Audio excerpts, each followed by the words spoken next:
की शॉप्स में कभी कभार क्या होता है कि जब शॉप अच्छी खासी चल जा रही है, मालिक के दिमाग में आता है अब मैं अपना धंधा यहाँ जमा लेता हूँ, इसका तो जम चुका है, मार्केट बन गई है, अब इस मार्केट का मैं फायदा उठाता हूँ, मालिक तो मैं हूँ ना। इसके लिए आपको स्मार्ट बनना पड़ेगा। आप जब एंट्री कर रहे हो तो आप प्रॉपर्टी के रेंटल एग्रीमेंट बनवाओगे, उस रेंटल एग्रीमेंट में क्लॉज लिखोगे। हम भी करते हैं व्यापार, तो हम 12 साल का एग्रीमेंट करते हैं कि भैया 12 साल तक मैं रखूंगा, मुझे तकलीफ हुई तो मैं छोड़ के जा सकता हूं, तेरे को तकलीफ हुई तो तू नहीं निकाल सकता। तो लॉक इन क्या होता है? लॉक इन मैं पैसा दूंगा तो मेरे को लॉक इन साइन करनी होती है कि 2 साल नहीं जाऊंगा भाई, 2 साल नहीं जाऊंगा, उसके बाद अगर मेरा व्यापार में नुकसान हुआ तो मैं जा सकता हूं, वो नहीं मुझे छोड़ सकता है।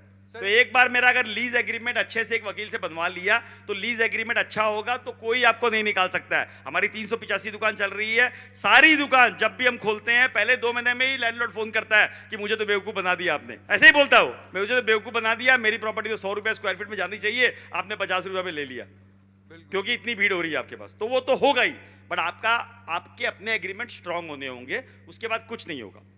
मानिए मेरी बात मानिए, मैं 385 दुकान चला रहा हूं, एक प्रॉपर्टी में आज तक प्रॉब्लम आई है, वो भी हम जीत गए कोर्ट से case. So 385 properties all on lease sir, सारी प्रॉपर्टीज आपकी लीज पे। हम एक भी चीज ओन नहीं करते हैं। Wow brilliant. कहना ये तो उसमें जो प्रॉपर्टी की जो वैल्यू बढ़ती है वो कहाँ जाएगी? इसीलिए क्या आप रियल एस्टेट इन्वेस्टर हो? इन्वेस्टर तो नहीं है सर। बस तो अपने बिजनेस में अगर फोकस करना है, या तो जुआ खेलने लग जाओ, कसिनो चले जाओ, बहुत जल्दी वैल्यू बढ़ जाएगी, ऐसे डालो टक करके वैल्यू बढ़ जाएगी।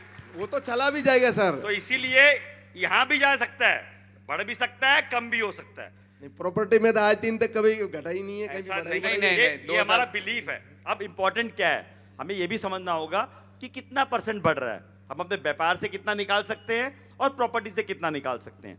वो कैलकुलेशन आपको करनी पड़ेगी। आपके व्यापार में अगर पोटेंशियलिटी है और आपको अगर अपना व्यापार बड़ा करना, आपका पहला ऑब्जेक्टिव क्या है? बिजनेस को बड़ा करना है। मेरा बिजनेस को बड़ा करना मेरा पहला ऑब्जेक्टिव है। अब जिस प्रॉपर्टी में मैं काम कर रहा हूं उसको मैं कभी बेचूंगा नहीं, वो तो नहीं बराबर है। बेचूंगा, नहीं तो उसकी बेचेंगे। वैल्यू बढ़ भी गई तो फायदा क्या है? उसकी वैल्यू बढ़ भी गई तो मेरे को फायदा क्या है? मेरे व्यापार को तो फायदा नहीं हुआ ना। तो अगर व्यापार को अलग देखूं और अपने इमेजिनरी फायदे को अलग देखूं तो समझ में आएगा। व्यापार का फायदा अगर मुझे यहाँ जब बैठे हैं, जितने भी बैठे हैं, मेरा मानना है कि आप सब अपना व्यापार को बड़ा करना चाहते हो। जी जी जी। तो अगर आप अपना व्यापार को बड़ा करना चाहते हो तो व्यापार में पहले पैसा लगाओ, ना कि प्रॉपर्टी में। प्लस एक प्रॉपर्टी के साथ जब आप शादी कर लेते हो तो वो प्रॉपर्टी के इर्द गिर्द आपकी सोच घूमती है। आप जब उस प्रॉपर्टी को खरीद लिए तो आपकी सोच उस प्रॉपर्टी के इर्द गिर्द घूमती है। आप उसके बाहर नहीं सोच पाते हो, आप उससे बड़ा सोचते हो तो आपको लगता है कि जगह नहीं है, माल कहाँ रखूंगा, कैसे करूंगा, क्या करूंगा।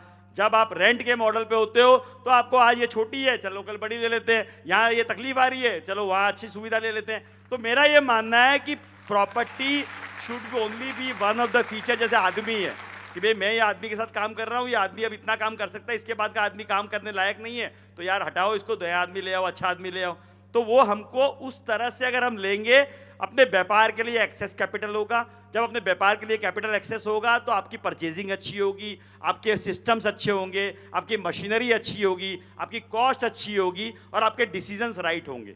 वो इंपॉर्टेंट होता है। तो सर ये जो राधाकृष्ण दामानी है जो डीमार्ट के, वो ये थोड़ी अपना रहे कि भाई अपनी प्रॉपर्टी लिया फिर उसमें बिजनेस करते हैं, फिर नेक्स्ट अपनी प्रॉपर्टी लिया उसमें अपना स्टोर लगाते हैं। तो राधा किशन दमानी जी को अगर आप जानते हैं तो राधा किशन दमानी जी बेसिकली एक इन्वेस्टर हैं। क्या है वो? इन्वेस्टर है। अगर वो इन्वेस्टर हैं तो वो अगर स्टॉक में इन्वेस्ट करे या गोल्ड में इन्वेस्ट करे या प्रॉपर्टी में इन्वेस्ट करे, वो उनका व्यापार ही अलग है। वो व्यापार से वो अपना इन्वेस्टमेंट करते हैं और यहाँ जो व्यापार है वो रिटेल है। तो वो जो व्यक्ति इतना पैसे वाला है कि उसको पैसा रखने की तकलीफ है, उसके लिए एकदम सही है। वो तो